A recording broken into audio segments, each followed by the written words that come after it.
There are definitely more people that are susceptible to social media addiction than others, and I can categorize these based on studies that have come out of Norway and various countries. The first is young people. They're not fully formed, they don't have the ability to reflect as adults, and they're easily influenced. So young people are always more susceptible to addiction, especially social media addiction. And they're experimenting at that stage. Young teens, for example, are experimenting with various looks, perhaps, various voices, various depictions of themselves. They're trying to find their feet. They're not fully formed as an adult. They're not perhaps yet comfortable in their own skin, but they may also be very carefree. And so the carefreeness can add an element of addictive behavior. So you mimic adults as children. You look for best practice often, but you look for any practice at other times.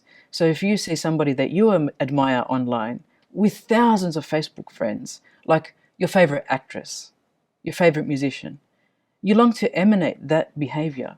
And so young children are easily susceptible. The second group actually are women. 40% more women have been found in studies to be susceptible to comparing themselves to their neighbors, to somebody else.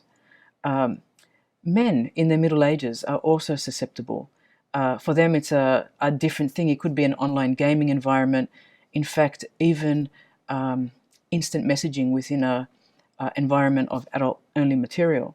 So different parts of society are susceptible to different types of addiction within the social media context. I was doing a study about 4 years ago looking at online dating websites, and amazingly, about 2 million Australians, and that's a conservative estimate, have their profiles on online dating websites. The less conservative estimate is about 4 million out of the 20 million citizens. Then I started to look at modeling agencies and different kinds of social media modeling agencies that encouraged people for a fee to place their profile, their photographs online, and to charge them for that activity. And I deduced that about 1% of Australians think they're models. And I thought this number quantified was actually quite fascinating. Then I started to read what these young people on these modeling websites were sharing, were liking, were doing, and I became quite concerned and actually distressed when young people were saying and liking and commenting on well-known models on these sites who were always profiled and pictured on the splash pages, saying, I love you, I want to be like you, what can I do? Can you tell me these things? I love your eyelashes, I love how you look in the mirror when you smile, I love this shot, and very specific kinds of commentary. After looking at this after a period of a month, I realized that one of the reasons why these young people were saying these comments online in a social media modeling context was because if that model was highly profiled on that website or that social media platform, then their comment would also be highly cited and read. So there are various ways people interact on social media. And so you may not be, the famous actress or actor, but in fact, you know everything about that famous actress or actor, apart from the very fact that they buy their Facebook members. So you might look like you have a dismal following of 50 followers, or 100, or 1,000 online friends, but that famous actress or actor has been well caught out, having purchased 40,000 Facebook friends.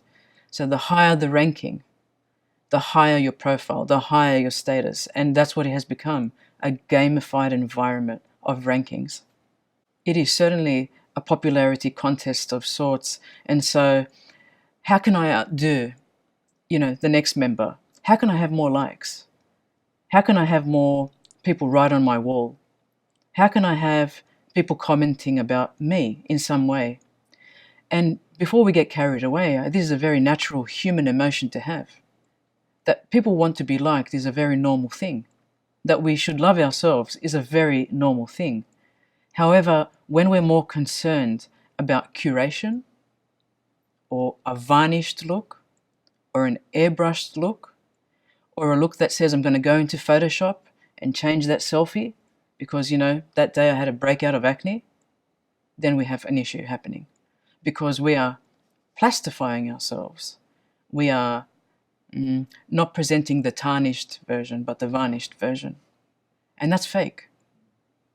And online environments allow for that. So when you are falling in love with someone online, you have to ask yourself twice, who am I really falling in love with? And when you've got more Facebook followers online than you have offline physical friends, alarm bells should be ringing really loudly.